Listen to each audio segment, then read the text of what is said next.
This is NULU Bourbon. Specifically, this is the West Coast exclusive of the toasted Bourbon. This is bottled by Prohibition Craft Spirits, but it's produced by MGP of Indiana. If you don't know about MGP, watch the video I made already about them here or here. Let's give this guy a try. The nose, absolutely vanilla, no doubt. Some hints of brown sugar. The palate is a little hot. It feels hotter than, what is this, 116 proof, so, you know, something to keep in mind. But there's a good amount of nuttiness, you know, specifically stuff of like walnuts, and then like a chocolate dipped banana flavor as well. The finish is, just like what you expect with toasted, is marshmallowy. Those Rice Krispie treats, because of some of the graininess, but it's warm. It sits with you, and the oakiness specifically really sits in your throat. So this one is aged between 4 to 7 years. It's non-chill filtered. Most lower proof spirits are cooled or chilled, and then run through a series of filters. It's done to avoid flocking, which can create a haze or sediment in the whiskey. Usually will show after you put whiskey in a freezer.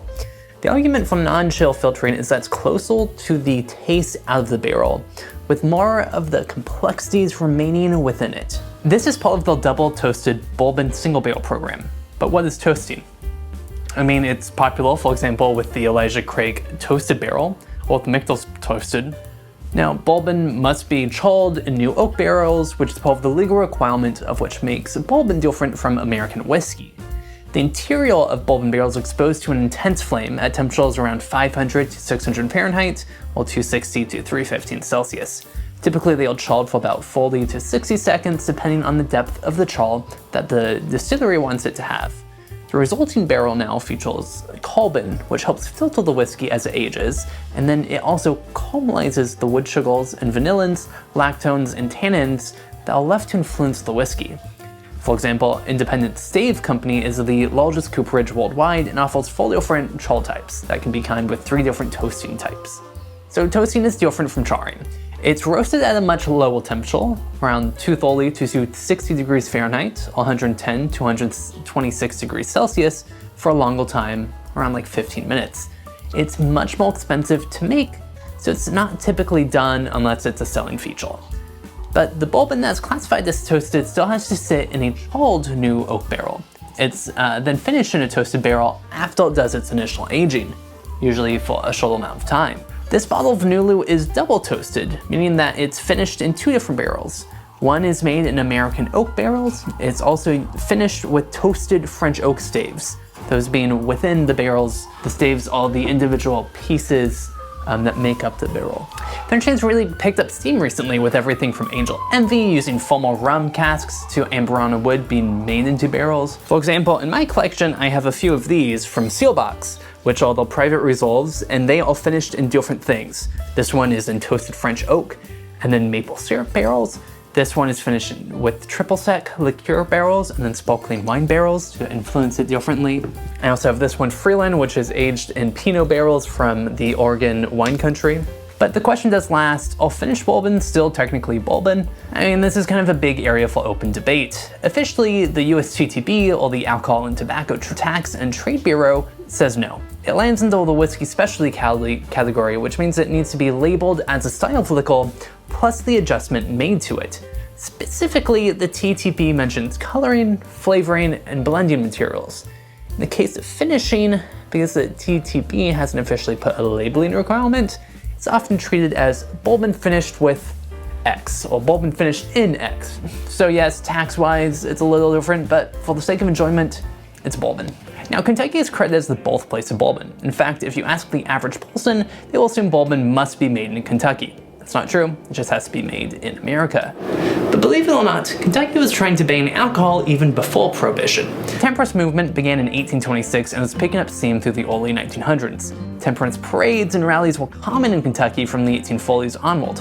For example, a native from Garrett County, Carrie Nation, smashed up saloons with a hatchet in support of the temperance movement. The first legislative movement in Kentucky for Prohibition was in 1914, 6 years before the 18th Amendment was signed into law.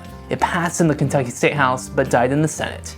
In 1918, another bill went through the House and was ultimately approved by the Senate.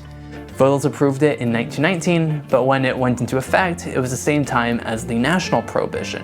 When Prohibition hit, Louisville lost nearly 8,000 distillery jobs. While it was less than 1% of the city's population, it still had a major effect on the climate of the city. Kentucky and several cities such as Tyrone relied heavily on distilleries.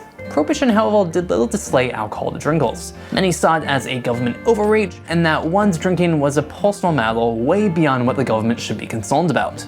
Moonshine and alcohol production was still a thing. To learn more about one of the kings of bootlegging in Kentucky, George Ramus, check out my video about MGP whiskey, whose distillery is actually the ones that make NULU. Essentially, George Ramus lived a lavish lifestyle. He would often spend time at the Seelbach Hotel in Louisville, where he met F. Scott Fitzgerald. Fitzgerald was taken with Ramus and his charisma. After him, Al Capone was another frequent guest of this Louisville hotel. But one of the defining features of the Seelbach Hotel, now the Seelbach Hilton, is its underground tunnels. Seelbach Hotel was sold by two brothers who immigrated from Frankfurt, Germany to Louisville, Kentucky in 1869. Louis and Otto were their names. Louis was 17 when he arrived and started working at the Galt House Hotel. The Galt House was rebuilt after a fire a few years earlier in 1865. Louis joined the team early on and learned about the business of hotels and hospitality. In a few short years, learning what he could about the business, he saved up money and opened up the Seelbach Bar and Grill in 1874, when he was only 22. It was incredibly successful. Louisville was a growing city and he joined at just the right time. The economy was great and has really combined what he learned at the Galt House with his management style. He brought on his brother Otto to help him open up the hotel. It took nearly 2 years to construct. They designed it to look like the European hotels they were familiar with as children. The hotel opened on May 1st, 1905, just before the Kentucky Derby. They hosted lavish galas with dinner parties that occupied 150 of the 300 plus rooms. People admired the imported marble, bronze, and hardwood that adorned the hotel. It was incredibly popular, despite being in the less developed part of the city. Within 2 years, they expanded the hotel, increasing the room count to 500. It became the talk of the town. The most wealthy and influential people were always seen there. To drink, to eat, to play cards. This trend continued through the Roaring '20s, became the spot for Bourbon in Louisville, so it attracted everyone from bootleggers to writers. It brought better shops and more hotels to the area. But underneath the city of Louisville were tunnels that were designed for water drainage. During the 1920s, it became a hotspot for bootlegging. In fact, from the Seelbach Hotel, there were 2 escapes for Al Capone, and whoever needed them to escape the authorities. One of the tunnels even led all the way to the Churchill Downs on one end and to the Ohio River on the other. These tunnels are now sealed off in case you need an escape while you're staying at the hotel. Louis Seelbach died in 1925 and Otto wasn't able to run it without his brother. He sold it to a Chicago-based businessman, Abraham M. Liebling, for $2.5 million. Or $42.8 million today. It was sold again in 1929 to the Epley Hotel Company for $2 million. Epley then sold a number of his hotels to Sheraton in 1956. It was then sold to Gotham Hotels in 1968 and then closed in 1975 when the owners went bankrupt. Roger Davis, a Louisville native and television star best known for his work in The Gallant Man, Dark Shadows, and Ailey Smith and Jones, bought the Seelbach. He took 3 years to restart and reopened on April 12, 1982. It was then sold in 1990 to Medallion Hotels and Capstall Hotels in 1998, where it became part of the Hilton brand. In 2009, it underwent a $12 million renovation and in 2017 was sold to Rockbridge Capital. In 1995, bartender and bar manager Adam Siegel brought a new cocktail to the menu, named after the hotel. The cocktail consisted of bourbon, Cointreau, Angostura, Peychaud's, and sparkling wine. He claimed he found the recipe for this pre-prohibition drink that was once the hotel's signature cocktail, but that was a lie. He was surprised to not find his signature cocktail through the hotel's history and old menus. Convinced a Seelbach cocktail had to have existed, but it didn't. He even created a backstory for the drink, saying that a honeymooning couple was stayed at the hotel in 1912. The bartender, a complete klutz, made a Manhattan for the husband and a champagne cocktail for the wife. He accidentally spilled the bubbly into the Manhattan. He, of course, made new drinks for the couple, but tried this mess of the drink. It was good, so he put it on the menu. It was even published in Gary and Moldy Hayden Reagan's book, New Classic Cocktails. Now that we've talked about Prohibition, let's talk about Prohibition Craft Spirits, the distillery behind NULU. Keith Hasselbagel isn't from Kentucky. He didn't learn distillery through an old family heritage. He was born in Lubbock City, known for being the birthplace of Buddy Holly.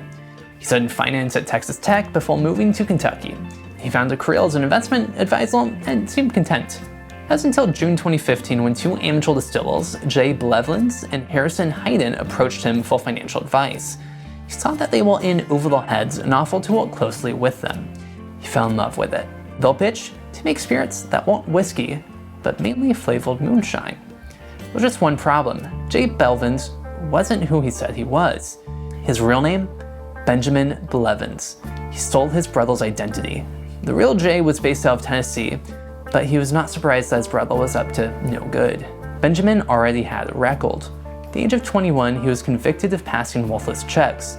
Over the next 4 years, he was convicted 7 times for crimes such as breaking and entering, possession of stolen goods, and forgery. He was placed under supervised probation in North Carolina, but continued to reoffend and failed to pay $14,000 to the state. He fled to Tennessee and opened up a restaurant with his parents in 2005. It did not go well, as the restaurant did not last long. Several investors filed claims against him, saying he owed up to $15,000. More crimes came. By 2007, he pleaded guilty to 8 counts of passing worthless checks, 4 counts of forgery, and 5 counts of attempted money laundering. He was sentenced to 3 years in jail. He tried to appeal the sentence, but he was denied in 2009. So that June, he fled. All that was left behind was a note saying he couldn't go to jail. He moved to Louisville. He started working at the Buckhead Mountain Grill, where he met Harrison Hayden and his future fiancée, Alexa Bucchieri. Hayden and Blevins became best friends, and by 2014, they were planning to open a moonshine distillery. They found the perfect spot, 446 Baxter Avenue in the up-and-coming NULU district, or New Louisville. They registered the company, and soon they were off trying to make Dolby City Spirits a success. For Hayden, he knew nothing of his partner's past. He was focusing on being the head distiller and left a lot in the hands of Blevins, and everything seemed great. They received a preliminary approved license, but had yet to receive the certificate of occupancy from the city. They figured it was okay to make spirits, but this wasn't true, and Hayden was the one in the file. July 2015, an ABC investigator reported Hayden on account of unlicensed manufacturing, sale, storage, purchase, and transport of alcohol. Less than 2 months later, they visited the distillery again and reported alcohol was being stored and used on site. Hayden received 3 misdemeanor counts in a few months. He pleaded guilty to 1 charge and was sentenced to 90 days in jail's unconditional terms. The second charge was dismissed. Hayden insisted it came down to a misunderstanding, one fueled by the information being told to him by Blevins. The following January, officials went back to the distillery and pulled out 2,000 gallons of alcohol that were dumped down the sewers in the back. It smelled like liquor for months. They didn't want this setback to stop them, though. They rebranded as Baxter Distillery and reapplied for the occupancy certificate again. They figured it would come soon enough and started showing off and booking events for the space. But the certificate still didn't come. People spent $2,500 on the space were left in the dark. Fraternity's formal dance booked the space and showed up to nothing. They were unable to reach Blevin. The business was already sold too. It was sold to Hasselbaker, the financial advisor, who insisted on doing things the right way. Several customers filed reports against Blevins for stealing their deposits. Hasselbaker still saw the potential and knew it would take time. He had invested his own money with Blevin and saw his vision. He paid back anyone who paid Blevins as an act of good faith to the community. But Blevin was gone. His fiancée told reporters he skipped town. She was surprised because he put so much work into his life in Louisville and into the distillery. Why would he work so hard if it was just to steal a bunch of money? He left with just an apology via text to Hall and Hayden. He left them and his own son behind. In June 2016, Blevins reappeared in Tennessee and he turned himself in. A warrant had been out for his arrest since 2019, in addition to a warrant in North Carolina. As of today, he is currently on active probation. Hasselbaker was ready to put all this behind him. He decided to make it a family affair and brought his son, Carlson Hasselbaker, on as brand manager.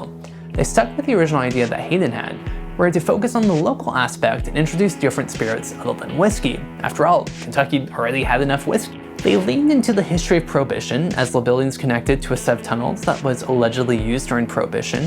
During Prohibition, the building was a pharmacy that sold medicinal alcohol as well. On top of that, it felt right seeing as the master distiller now has a history of moonshining and bootlegging on his record. They started initially with Phoenix Hill Vodka, Highlands Gins, and Baxter's Run in 2017, when they opened up the tasting room, gift shop, and event space.